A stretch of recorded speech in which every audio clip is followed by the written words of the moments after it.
All right, welcome back. Hope everybody is doing well. So today, what we're going to talk about is this home invasion that happened in Monroe County, Michigan, on January 13th, 2025. And if you remember, if you're from Michigan, then you know that the weather really sucked in January. Like it was cold. Like we had some single digits and we had some negative temperatures at nighttime, and it's just been a cold winter, which we're not unused to. You know, that's pretty common around here. Um, but this was one of those days, man, where it was just like, dude, it was frigid cold. Like it was ungodly, right? And so on the 13th of January, a home invasion happened in Monroe County, Michigan, and the I guess the little city I guess is Newport, Michigan. And I thought this was a very unique one. I thought it was very just odd in general. I have spent some time doing a little bit of research, and I just thought it was very weird. Um, but unique at the same time. And so we're going to watch and listen to the 911 calls and watch the body cam footage. It has been redacted for obvious reasons. You know, we don't want to put naked people out online, but just take a look and listen, and then we'll do some key takeaways. All right. Monroe County Central Dispatch, Operator 3. Hi. So we have a guy up here. He's acting kind of really weird and out of place. He just took all his clothes off and he's standing outside of our shack knocking on the door. And he just told my coworker he wants to take her to the compound. What's the address? Can you tell me exactly what happened again? He pulled up to the guard shack. He got out of his car. He told my coworker that he wanted to take her to the compound or something like that. We have all the doors locked in the guard shack. And he stripped his clothes off, and he was somewhere around the guard shack. I can't see him right now.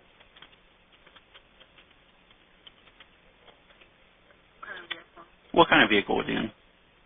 He is in a black Chrysler minivan. Did you happen to get a plate? No, it's right here. He's here, and he's got his car parked right here in front of me. Do you have a good description of him? Like, is he wearing anything right now? He took all his clothes off, so he's not wearing anything right now. He's got Is he dark, white, black, Hispanic? maybe it's Hispanic, brown hair. Does he have any weapons?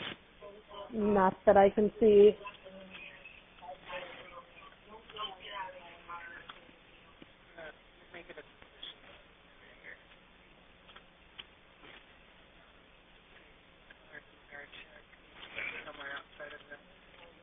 I don't know. I didn't see him come past. He went that way. It looked like he went up front. And you guys have all the doors locked? Yep.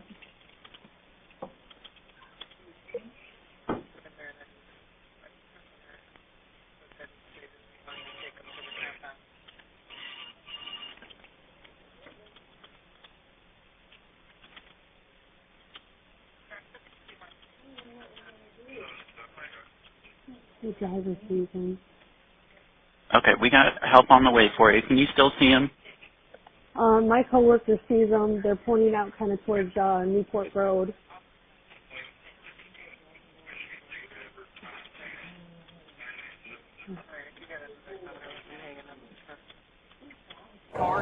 Okay, we got help on the way for you. Okay, I'm going to let you go. All right, thank you. So when was No the last problem. time you seen Bye-bye. him? Over there across the street, we kind of went down that little hill over there. Okay. His car, I know his belongings are right here. He took all his clothes off right in front of the door. So he wasn't naked when he was in the car. It wasn't until.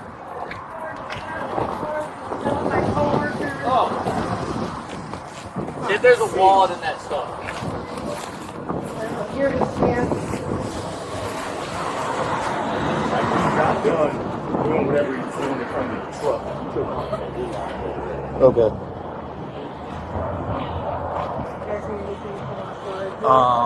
Okay. We might need camera footage, but for now, you guys can hang out in there. Are those the car keys? I'm Yeah. assuming? Grab those. Yeah, his pants are right there. He might have a wallet and downstairs. Keep all that stuff.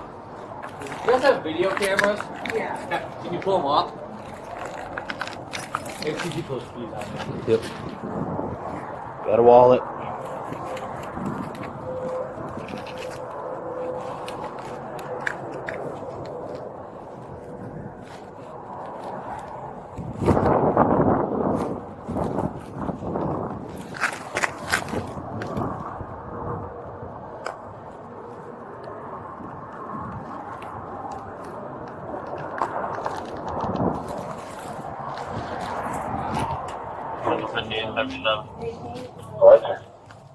There'll be possibly Hispanic male, light skinned, with long curly hair and a ponytail, with a chin strap, beard, and mustache. Know about him? Do you see him? Oh, yeah, we know about it. Was He last seen seen you on the North right Side now. Swan Creek Road near the terminal. Alright. Yeah, that's pretty crazy. So grab their info. Alright, thank you. Be in there. Bye. He's got a bowl in his pocket though. You got a what? A bowl. Pretty big one too. Yeah, he was just hanging on the window and then started taking his clothes off. Put a side camera over here. This is the name I got on Dudley Sam. So he ran from here to where? All the way over there. So he got all the way to the traffic light and was like flipping off cars and stuff. Yeah, Yeah, that's literally, fine. he stopped in I'll front of a keep it miner over truck, here. started Alright. doing push-ups, started doing squats. Yeah. Okay. What did he say when he initially showed up? He just said he wanted to take you to the compound. Take you to the compound? Yeah, and then I said, I'm not going anywhere. I said, you need to leave. And he came up and he said he wanted to show me something, put his hand in his pocket.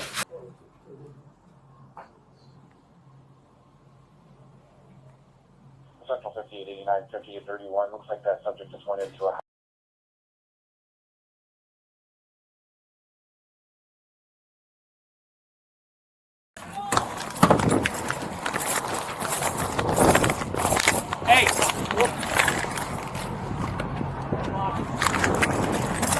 Call for a call for them. We'll be back. Let's go for some time.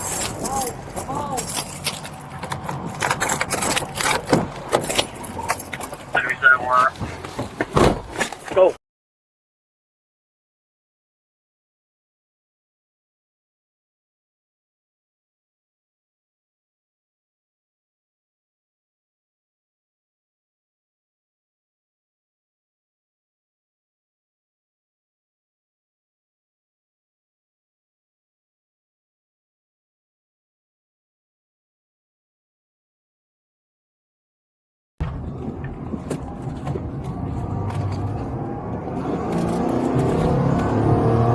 Central Military Spine to Wall Street. Door is unlocked. Residents might have just come in.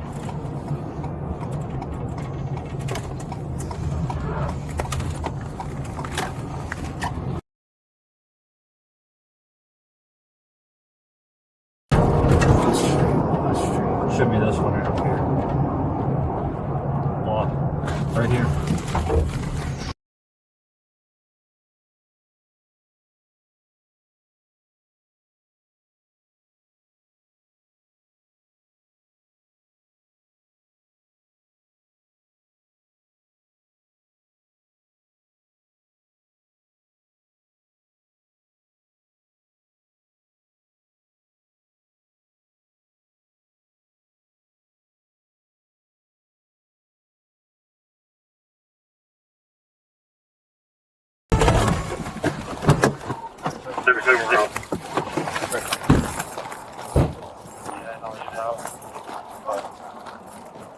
Come out here, man. What's going on?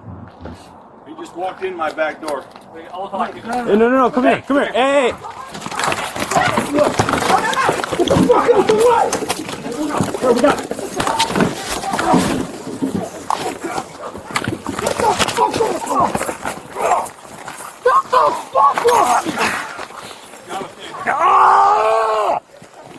God damn it! Turn back. Ah! Oh, fuck! You're gonna punch me in the fucking head. Get on the fucking ground! I got his leg. Just turn over, relax. Let go, relax. Relax. I got this arm. You pull this arm behind me, buddy. You're right. Pull your arm behind me. There you go. Graham, you good?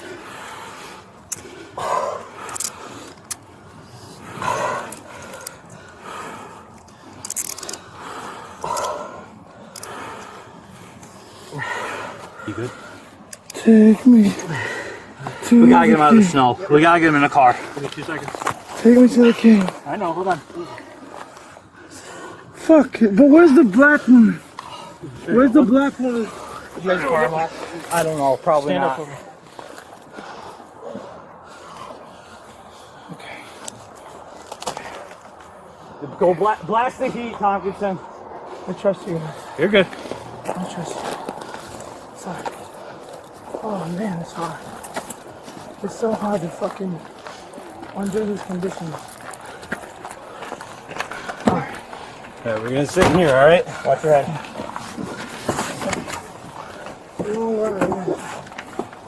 My wife calmly talked me down the stairs, and like I said, I was going for the nightstand.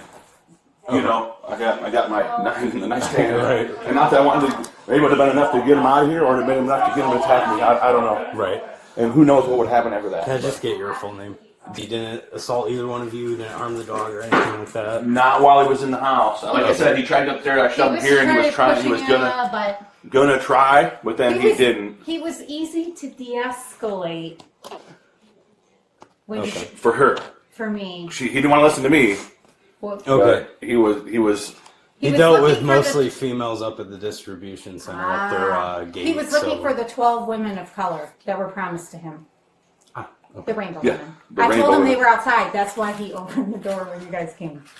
Perfect. So, Okay. I will be right back with a business card. I'll have the report number on it for you guys, just for your records. So Okay. you can look it you up. do need to tell the girls, like, when you're in here, everything's got to stay locked. Tell somebody, like, but then I don't want them to be this afraid to is go so in and rare. out. This is the wildest thing I've ever Obviously, seen. he's committed home invasion at this point. So do you want to press charges or? Yes. Okay. It's a stupid question, I know, He but we didn't gotta rob ask. anything, but we can't have naked men. Came in through the screen door. The Screen door sliders. wasn't Apparently, locked. I was upstairs. My husband started screaming, "There's a naked man in the house." I thought he was kidding. I was upstairs. Then he really started screaming. I mean, you probably never heard that in the middle of an argument before. So. It's so strange. But did he assault you guys ever? Other than him coming back in right now to try Oh no, and get I past mean, it. like he was getting into it with my husband, but I was trying to Are you the one that called? Yeah. Okay. I was de-escalating him. He was looking for the 12. Where is the black lady that should be here? And I said, there's only like one old white lady here. See, there is nobody else here. And he said, well, I'm looking for my 12 ladies of the rainbow. And then he got by my husband and went upstairs. So he went upstairs. Yep, and we was pushing my husband because Jeremy was trying to keep him from getting up the stairs. So he knocked my husband out of the way and pushed the gate we have out of the way that holds the dog down here. Got upstairs. I thought you cannot get into with this guy because he's clearly high. And then he came out when we get balanced. here, and then he runs. Well, because I told him that So you the saw 12 the 12 rainbows ladies were here or whatever. outside. So he walked out, and And then he saw when us, he not us, the he 12 took back. ladies Okay. of color. All right, so now let's listen to the 911 call. Now, this is the 911 call for the actual home, and then we'll get to our key takeaways. But pay very close attention to the 911 call.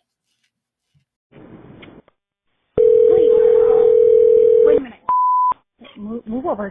Monroe County Move over. Operator 4, what's the address of your emergency? 3612 Law Street. Excuse me? Hurry. There's some naked man just 12 Law Street in Newport. Hurry. 3612, what's the name of the street? He's in their home. Law Street. L-A-W. Law Street, 3612 Law Street. We have officers in the area. We're going to send them right to you. Is he? Hurry. Ma'am. Can you guys get into a room and close the door, please? No, he's following us around in the house. He's naked. And we don't know where he came from. He was across the street. We are looking for him. Oh, okay.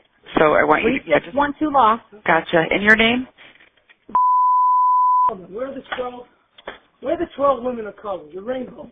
What is he saying? They're downstairs. Let's go look for them. Come on, let's look. He's looking for the 12 women of color. Okay. Come on. I'll help you find them. Come on. Let's go. Yeah, you can trust me. No, I will. Come on. Let's go. I know. I'll help you. Let's go downstairs. They were right across the street at the... They'll be there in just a second. Oh, he must have run through the backyard. Come on, Okay, let's go. that makes sense. No, that's okay. I hope they hear some to come right in. The door is unlocked. Clear. Tell them just to go in the house. The door's unlocked.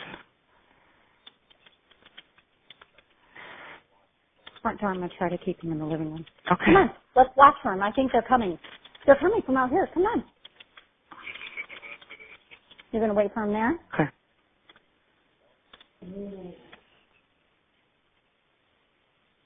That's what he said. Oh, hurry. Please. Yep, they're on their way as fast as I can.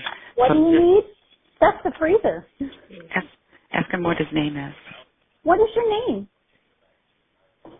That's just the oven. Hey. Are you going to get sick? Oh, please go outside. Come here. Push him outside the door. Come here. Please don't throw up in my oven. Go outside. Try to get him to go outside. No. Someone's coming, but I don't want you to throw up in my floor. Oh, please hurry. They're on their way as fast as I can. They're there? All right, I'm going to let you go. Thank you for calling. Is that one of our kids? Wait. Oh, wait. I don't know if that's them or not. Yeah, they're swarming the area. They got him. They see him. Oh. Okay. Thank you for calling. Oh, thank you. All right. Thank you so much. You're welcome. You did a great job. Thanks. All right, so let's talk about this for a second. Get into some of the highlights here. What'd you guys notice? What'd you observe? Did you have anything that really made you think? You know, because here we've got this guy on drugs. He's running around, you know, talking about the women of the rainbow and all of this. And, you know, then he runs up inside someone's house butt naked, looking for some ladies. The women of color. Pretty frightening situation. Obviously, the homeowners knew they were on drugs, but one of the things I want you to think about is that response time. All right. You've seen it took roughly about 2 minutes from them to get from the facility they were at to the homeowner's home. Okay. A lot of damage could still be done in 2 minutes, but how long was he in the house prior to? Now, if we look at the 911 call and the amount of time, I would say it could be estimated about 7 minutes that he spent inside the house before the police actually got there. But the response time was about 2 minutes. That's pretty good response time. They were just up the street, just a couple blocks away. But think about that for a second. How much damage could be done in 2 minutes? Now think about what the homeowner said. The homeowner was like, yeah, I have a 9 in the nightstand. You know, you can hear he repeated it twice. Now in the actual body cam footage that I got, he mentioned it more than those 2 times. Those were actually 2 separate occasions that he mentioned it, but he mentioned it several times. So you could tell he was wrestling with the idea in his mind. He was having a small little battle in his mind as he was coming down from stress about the whole firearm situation. And you could tell in another part of the video where he says, now what would have happened if I would have shot him? And law enforcement says, man, he came into your home. He was a home invasion. You're all right, man. And he's talking about this. And that's important because you need to have these things squared away if you're going to protect your family. All right. But don't just think of protection as in the way of a gun. Now, even though this guy was wrestling with the idea, he says, hey, I have a 9mm in my nightstand. And I think he made the right decision. I think he was very smart about it. Whether he knew it or not at the time, he says, if I went for my gun, would I have been able to shoot him? Or what would happen if I shot him? Or what if I presented the gun? And that just provoked aggression, more or less. And I want you to think about that too. Because no matter what, as a gun owner, when you decide to present a weapon in any way, shape, or form to protect yourself, you will have those battles. You have the mental battle, you will have a spiritual battle, and you will have the physical battle that you will be in already. Depending on how you determine that situation and how you utilize situational awareness and how you handle your whole self in that moment and in the aftermath, you will have a legal battle. Now, in this particular situation, I think the guy would have been justified. I just think that this homeowner made the right decision by allowing this guy to live, by processing what could have happened. All right.